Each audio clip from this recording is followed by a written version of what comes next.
நீங்கள் தவறவிட்ட எபிசோடுகளை இப்பொழுதே காணுங்கள் உங்கள் Tandivan.com மற்றும் Tandivan யூடியூப் சேனலில்.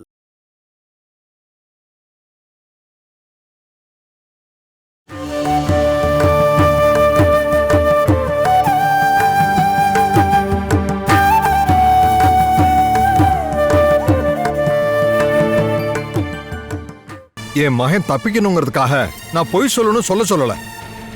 அவன் பார்த்த விஷயத்த மட்டும்தான் கோர்ட்ல சொல்லணும், பார்க்காததை சொல்லக்கூடாது. கஜேந்திரன் கழுத்து பிடிச்சி வாக்குமூலத்தை மாத்த சொல்ல என்னால முடியாது. அவ ஒன்னும் சின்ன பையன் இல்ல.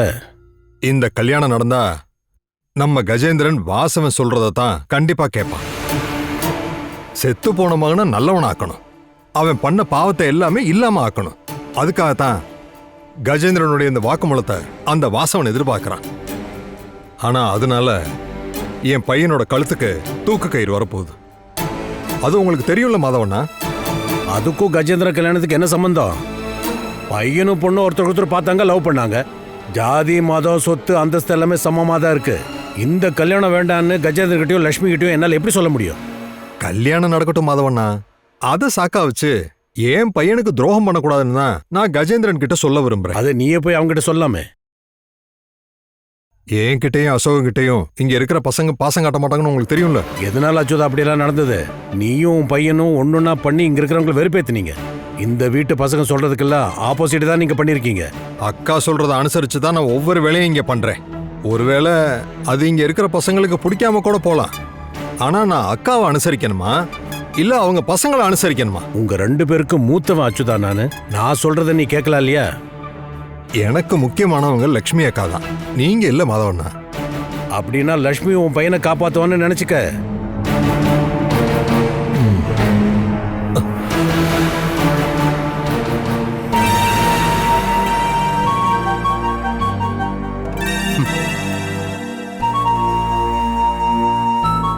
வாங்க மாமா, வந்து ரொம்ப நேரம் ஆச்சோ. எனக்கு நீங்க வந்தது தெரியாது மாமா, பாமா சொல்லிதான் வந்தேன். சரி வாங்க மாமா, மேல உட்காந்து பேசலாம். சரி. என்னை பார்த்துட்டோ பார்க்காத மாதிரி இருக்கிறதும் நான் சொல்றதை பெருசா மதிக்காம இருக்கிறதும் இங்க இருக்கிறவங்களுக்கு சாதாரணமாயிடுச்சு. சரி வாங்க மாமா.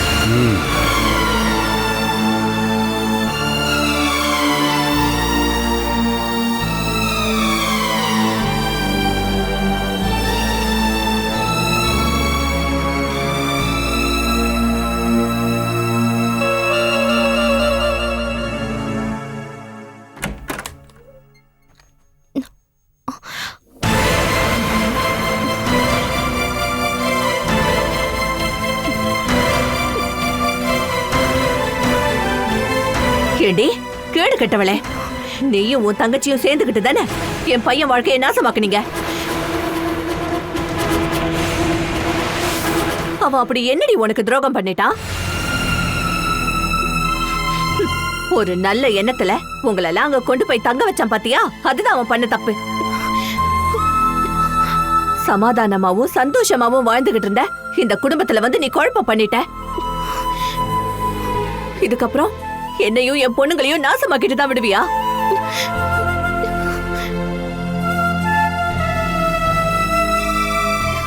என் பையனோட கழுத்துல தூக்கு கயிறை மாட்டினதுக்கு அப்புறம் தான் உனக்கு ரொம்ப சந்தோஷமா இருக்கும், அப்படிதானே?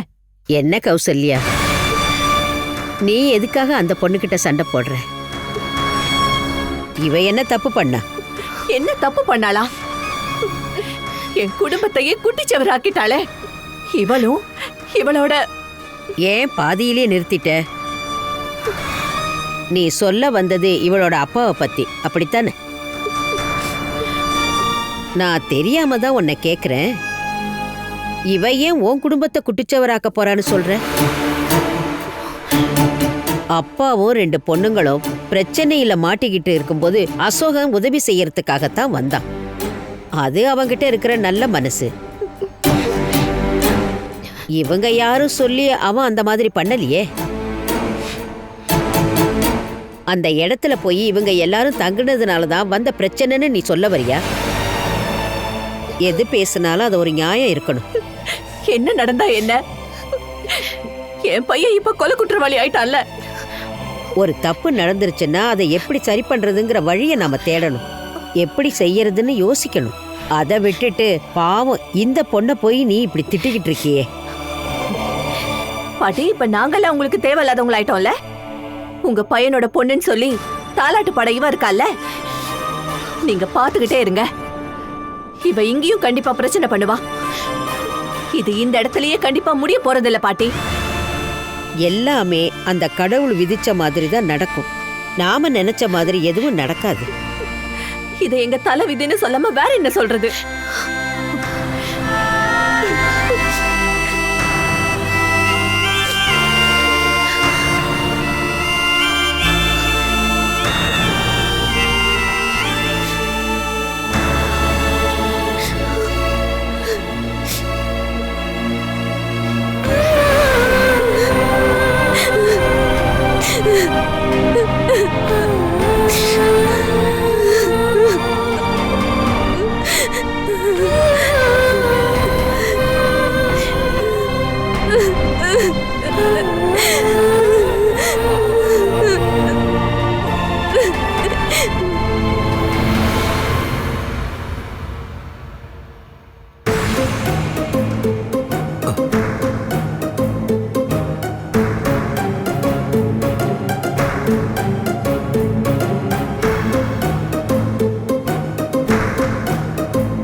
எல்லாரும் வந்திருந்தீங்கன்னா விசாரணையை ஆரம்பிக்கலாம். நான் தான் பிரதி. இங்க வாதி பிரதி அப்படின்னு யாரும் இல்லக்கா. இது ஒரு சின்ன குடும்ப பிரச்சனை. நாம எல்லாரும் உட்கார்ந்து பேசினா முடியற பிரச்சனை தான் இது. எல்லாரும் இங்க வந்துட்டேன்னு சொல்றீங்க. ராஜுவும் கஜேந்திரனும் இங்க? இப்போதைக்கு அவங்க சார்பா நான் பேசுறேன்னு போதுமா? ம், சரி. மூத்தவன்ற முறையில உன் தம்பிங்களுக்காக நீ பேசலாம்ப்பா. அதே மாதிரி அவங்கள நேர் வழிக்கு கூட்டிட்டு போறதும் உன் கையில தான் இருக்கு. சரிதானே மகி? என் தம்பிங்க 2 பேரும் இது வரைக்கும் குறுக்கு வழியில போனதா எனக்கு தெரியலம்மா. அதுக்கான அர்த்தம் நேர் வழிக்கும் குறுக்கு வழிக்கான வித்தியாசம் உனக்கு தெரியுதுங்கிறதான அர்த்தம். அவங்களுக்கு சொல்லிக் கொடுக்க வேண்டிய பொறுப்பு உனக்கு தானே மகி இருக்கு. இதுல தப்பு சரி முடிவு பண்றதுக்காக குடும்பத்திலே மூத்தவரான நம்ம மாதவ மாமா இருக்காரு. என்ன பண்ணணுங்கிறத நம்ம மாமாவே சொல்லட்டும். இந்த குடும்பத்துல இன்வால்வ் ஆகிறதுக்கும் கருத்து சொல்றதுக்கும் அண்ணனை விட ரொம்ப பெரிய ஆளு இந்த வீட்ல இருக்காங்க. அம்மா. அத நீங்க எல்லாரும் மறந்துட்டீங்களா?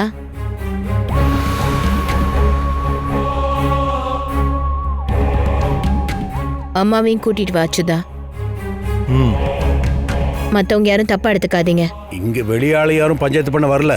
நம்ம வீட்டு ஆளுங்க தானே இருக்காங்க. நானும் என் பசங்களும் சில விஷயங்களை பேசி முடிவெடுக்கிறதுக்கு நடுவுல மத்தவங்கன்னு சொல்றதுக்கு பதிலா வேற என்னத்த சொல்ல முடியும்?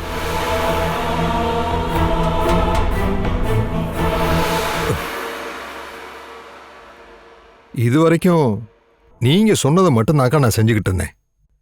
ராமு மாமாவோட சவத்தை எரிக்கும் போது இஷ்டப்பட்டு நான் எரிக்கல. என்னோட எதிர்ப்பை நான் உங்ககிட்ட சொன்னேன். ஆனா நீங்க கட்டாயப்படுத்துனதுனால தான் நான் அதை செஞ்சேன். கடைசியில என் பையனுக்கும் எனக்கும் யாரும் இல்லாம போயிட்டாங்க. உனக்கு தான் நான் இருக்கேன் அச்சுதா. அசோகனுக்காக நான் என்ன வேணாலும் செய்ய தயாரா இருக்கேன்னு நான் உன்கிட்ட சொன்னேன்ல. அந்த உதவியை ஏத்துக்க கூடாது அப்படின்னு தானே உங்க பசங்க என்னை எதிர்க்கிறாங்க. இவர் வர மேலங்குளத்து பசங்களுக்கும் அம்மாவுக்கும் இடையில அதிகார சண்டை ஆரம்பிச்சிருச்சுன்னு கம்பெனிலையும் ஊர்லயும் எல்லாரும் பேசிக்கிறாங்க. எனக்கு என் பசங்க மேல எந்த விதமான கோவமும் இல்ல அச்சுதா. என் பசங்களுக்கு என் மேல கோவம் இருக்கான்னு தெரியல. பசங்க மேனேஜரை வேலையை விட்டு அனுப்புறாங்க, அம்மா வர சொல்றாங்க. ஊர்லயும் ஆபீஸ்லயும் இதை பேசாம இருப்பாங்களா? என்னோட பசங்க எனக்கு தெரியாம கம்பெனி அக்கவுண்ட்ல இருந்து 27 லட்சம் ரூபாய் அவங்க சொந்த அக்கவுண்ட்டுக்கு மாத்தின விஷயம் யாருக்குமே தெரியாதுல்ல.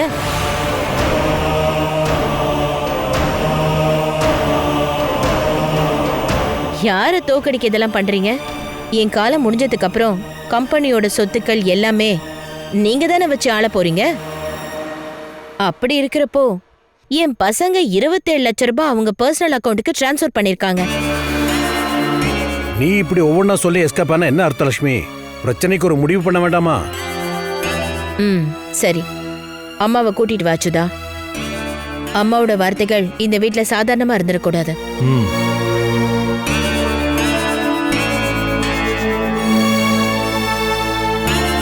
ஒண்ணுமே இல்லாம இருந்தா மேலங்குளம் கம்பெனியை பெரிய கம்பெனியா கொண்டு வந்தது நீதானே லட்சுமி?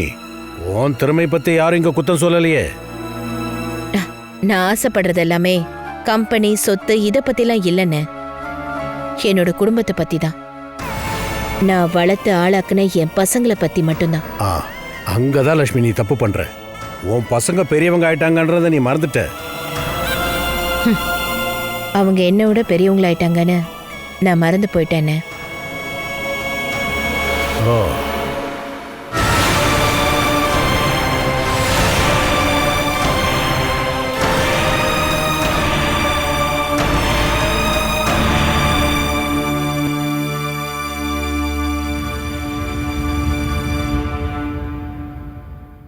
யார விசாரிக்கிறதுக்கு எல்லாரும் இப்படி கூடியிருக்கீங்க?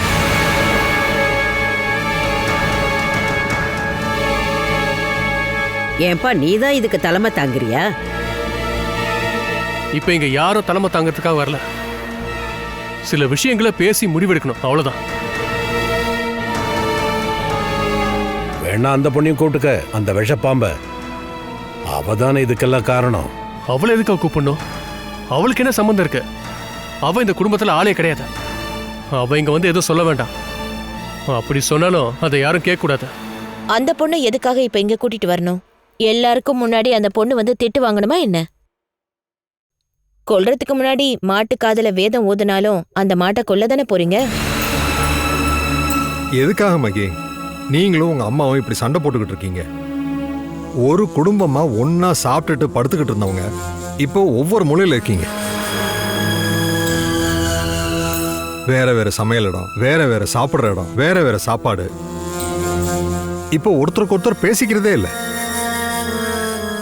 இதை வச்சு யார் தோக்கடிக்க போறீங்க? நாங்க யாரையும் தோக்கடிக்க விரும்பல. மகி இப்படி தேவையில்லாம பேசினா எந்த பிரயோஜனமும் இல்லை. இது எல்லாத்துக்கும் காரணம் நீங்க தான். எல்லாத்தையுமே நாங்க மறந்துடுறோம்.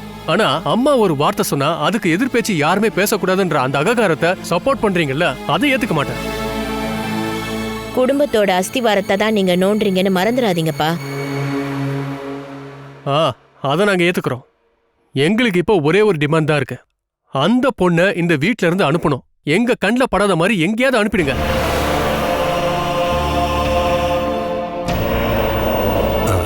அக்கா நீங்க என்ன சொல்றீங்க?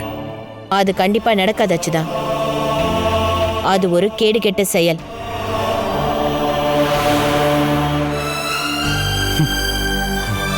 அந்த பொண்ணு இங்க இருக்கிறதுனால யாருக்கு என்ன பிரச்சனை?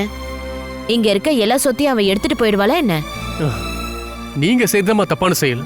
இந்த குடும்பத்துல இருக்கிறவங்க எல்லாரும் எடுத்த முடிவுக்கு எதிரா இந்த வீட்டுல அனாதை சவத்தை கொண்டு வந்து எரிச்சிங்க. யாருன்னே தெரியாத அனாதை பொண்ண இங்க கொண்டு வந்து தங்க வச்சிருக்கீங்க. யாரோட எதிர்ப்போ அம்மாக்கு ஒரு பிரச்சனையே இல்ல. நான் ஒண்ணும் இங்க அனாதை சவத்தை கொண்டு வந்து எரிக்கல. அது எனக்கு தாலி கட்டின என் சொந்த புருஷனோட உடல். அது என்னோட உரிமை, கடமை. அதுக்கு யாரும் எதிர்ப்பு தெரிவிக்க வேண்டாம். அப்புறம் அந்த பொண்ணோட விஷயம், அவ என் வீட்டுக்காரோட பொண்ணு. சொல்ல போனா உங்களோட தங்கச்சி. அவளுக்கு சொந்தம்னு யாரும் இல்ல, போகிறதுக்கு இடமும் இல்ல. அந்த பொண்ணு இங்க தங்கறதுனால என் 3 பசங்களோட கௌரவம் ஒன்றும் எந்த விதத்திலையும் தாழ்ந்து போகல. போதும் போதும்க்கா. இப்படி உங்களுக்குள்ளேயே ஒருத்தருக்கு ஒருத்தர் குத்தம் சொல்லிக்கிட்டு இருந்தீங்கன்னா எந்த பிரயோஜனமும் இல்லை.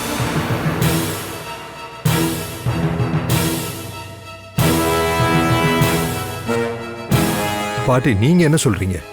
இந்த வீட்டுல எந்த பிரச்சனையும் வராம பாத்துக்கிறது உங்களுடைய கடமையாச்சு பாட்டி. ராமச்சந்திரன் அவனோட 2 பொண்ணுங்களை கூட்டிட்டு இந்த வீட்டு வாசப்படி ஏறினப்போ அப்பவே இவங்க பிரச்சனையை ஆரம்பிச்சிட்டாங்க.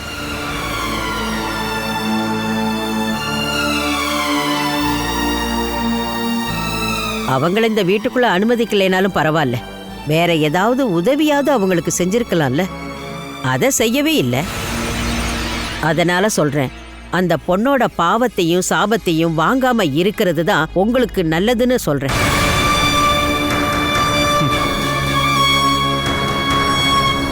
இந்த வீட்ல எங்கேயோ ஒரு மூலையில யாருக்கும் தொல்லை இல்லாம அவ இங்க இருக்கட்டும்.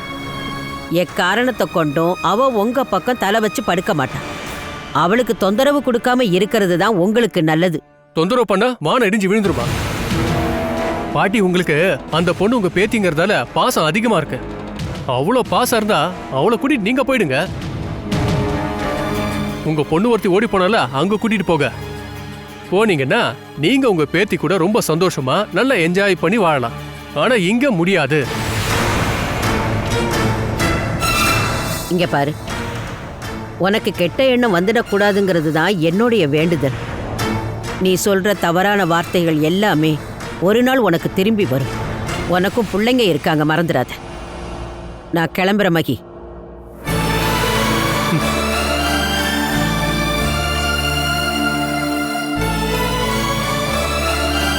இப்படி பேசிட்டு இருந்தா எந்த பிரயோஜனமும் இல்ல. நாம பேச வேண்டிய விஷயமும் இது இல்ல, கஜேந்திரனோட கல்யாண விஷயம். நான் தான் அதை பத்தி பேசிட்டேன்ல. அந்த வாசவனோட பொண்ணை கல்யாணம் பண்றது நமக்கு சரிப்பட்டு வராதுன்னு. இதான் உங்க பிரச்சனையே. இங்க பசங்களோட வார்த்தைக்கு எந்த மதிப்பும் இல்ல. கஜேந்திரனுக்கு பிடிச்சிருக்கு, அதுக்கு எதுக்கு நீங்க எதிர்ப்பு தெரிவிக்கிறீங்க? நான் ஒன்னும் எதிர்ப்பு தெரிவிக்கல. அவனுக்கு ஒரு நல்ல மனைவி அமையணும் தானே நான் ஆசைப்படுறேன். நீங்க 2 பேரும் சண்டை போட்ட என்ன அர்த்தம்? நாம ஒரு சமரசத்துக்கு வரலாம். என்ன என்ன சமரசம்? என்ன சமரசம்னா 2 சைடுல இருந்து நீங்க கொஞ்சம் விட்டு கொடுத்துதான் ஆகணும். இல்லைன்னா இதுக்கு எந்த தீர்வுமே காண முடியாது. மாமா, இப்ப நீங்க என்னதான் சொல்ல வரீங்க?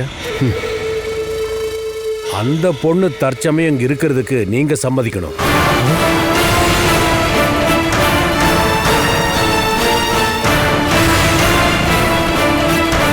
அதுக்கு பதிலா கஜேந்திரன் கல்யாணத்துக்கு லட்சுமி சம்மதம் சொல்லணும். சரிதானே?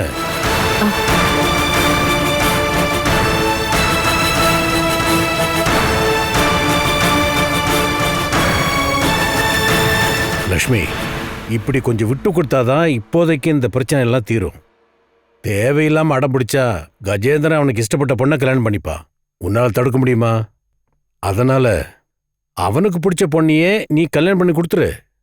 அதுக்கப்புறம் என்ன பிரச்சனை வந்தாலும் அதை அவனே அனுபவிக்கட்டும். நீ என்ன சொல்ற மகி? நீ என்ன சொல்ற? மாமா, நீங்க என்ன சொன்னாலும் சரி, அதை நாங்க ஏத்துக்கிறோம். அப்போ தற்சமயம் எல்லா பிரச்சனைக்கும் முடிவுக்கு வந்துட்டோம்.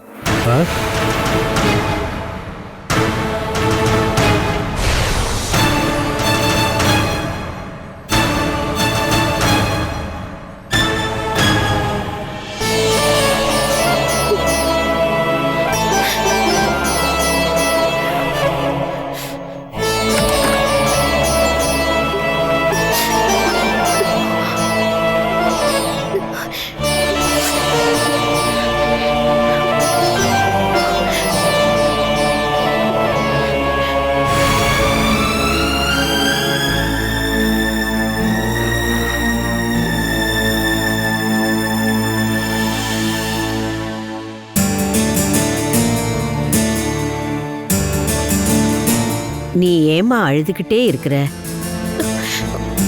நான் அழகல பாட்டி, நடந்ததெல்லாம் நான் நினைச்சு பார்த்துட்டு இருக்கேன். நீ வருத்தப்படுறேன்னு எனக்கு தெரியாதுன்னு நினைக்கிறியா?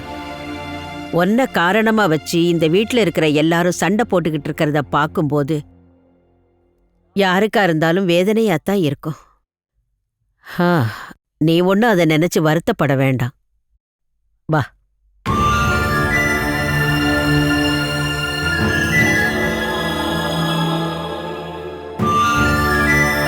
உக்காரு. உன்னை இங்க கூட்டிட்டு வந்ததிலிருந்து அந்த ராட்சச கூட்டம் விஜயலட்சுமிய நிம்மதியா இருக்க விடவே மாட்டேங்கிறாங்க. எல்லாத்துக்கும் ஒரு முடிவு கட்டதான் மாதவன் இங்க வந்திருக்கான். அது மட்டும் இல்ல, உன்னை இந்த வீட்டில இருந்து வெளியே அனுப்ப யாருக்குமே உரிமை கிடையாது. நீ என் மகனோட பொண்ணுமா. உன் அப்பாவோட இடம்தான் இது. இதுல ஒரு பங்கை கண்டிப்பா உனக்கு கொடுத்தே ஆகணும். இந்த பங்கு சொத்தும் எனக்கு எதுவும் தேவையில்லை பாட்டி. அதை வாங்கணுன்ற ஆசையெல்லாம் எனக்கு இல்லை. அவங்க என் மேல பாசம்லாம் காட்ட வேண்டாம். இருந்தாலும் என்னை வெறுக்காம இருந்தாலே போதும். நாங்க ஒன்னா சாகணும்னு பல தடவை முயற்சி பண்ணோம். அப்பா, நானு, என் தங்கச்சி துளசி. ஆனா எதுவுமே நடக்கல. கடைசியில என்னை தனியா விட்டுட்டு அவங்க 2 பேரும் போயிட்டாங்க.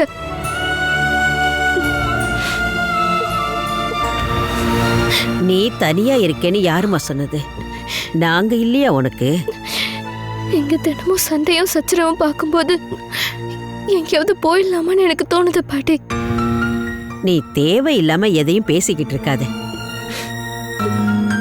நீ கொஞ்சம் யோசனை பண்ணி பாரு. உன்னோட அப்பா இறந்த பிறகு ஆஸ்பத்திரியில நீ தனியா நின்னப்போ உனக்கு யாராவது இப்ப உதவி பண்ண வரமாட்டாங்களான்னு நீ நினைச்சு பாத்தியாமா? அப்பதான் லக்ஷ்மி வந்து உனக்கு உதவி செய்ய வந்தா. உன் தங்கச்சியும் அப்பாவும் இறந்ததுக்கு அப்புறம் நான் ஒரு அனாதை, எனக்கு யாருமே இல்லைன்னு கண்டிப்பா நினைச்சிருப்பேல்ல. இப்ப உனக்காக நாங்க இருக்கோம். இது எல்லாமே அந்த கடவுள் நடத்துற விளையாட்டுமா. ஒரு கதவை அடைச்சாருன்னா இன்னொரு கதவை நிச்சயம் அவர் திறந்துருவாரு.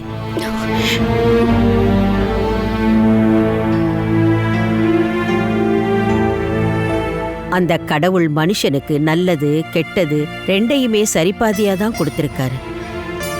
ஒரு கெட்டது நடந்தா அப்புறம் ஒரு நல்லது நடக்கும். அதனால நீ வேதனைப்பட வேண்டாம். உனக்கு நல்லதுதான் நடக்கும். இங்க பாரு, உனக்காக நான் எப்பவும் கடவுள்கிட்ட வேண்டிக்குவேன். இப்படி உக்காந்து அழுதுகிட்டே இருந்தா தேவையில்லாத எண்ணங்கள்லாம் உன் மனசுக்குள்ள வந்துடும். வேற ஏதாவது செஞ்சுக்கிட்டு இருந்தோன்னா அந்த கவலை எல்லாம் பறந்துடும். உனக்கு வேற ஏதாவது வேலை இருந்தா பாரு. நீ போமா.